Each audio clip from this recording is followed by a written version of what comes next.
This is baking powder I use. It's great because glue doesn't stick to it. And it's relatively inexpensive.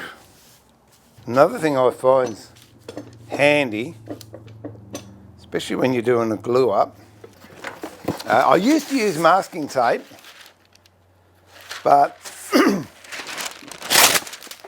it got to be a bit of a hassle taking it off. If you take it off as soon as you're finished, you're okay, but I'm not that well organised.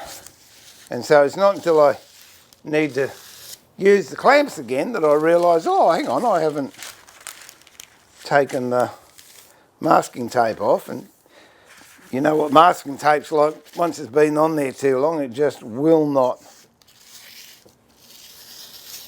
come off easily. So again, I'll use baking paper to lay over the bars and the clamps. That way when the glue drips on it, it drips on the paper and not on the clamp,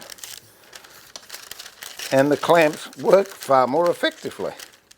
So I'm sure you've all had the experience when you're trying to adjust a clamp, but it's got glue on it and therefore it won't run smoothly. It gets very frustrating because you just realise that after you've glued the job up, and it holds you up. Meanwhile, the glue's going off. So I find if I do this little bit of prep beforehand, it saves me a lot of heartache later on.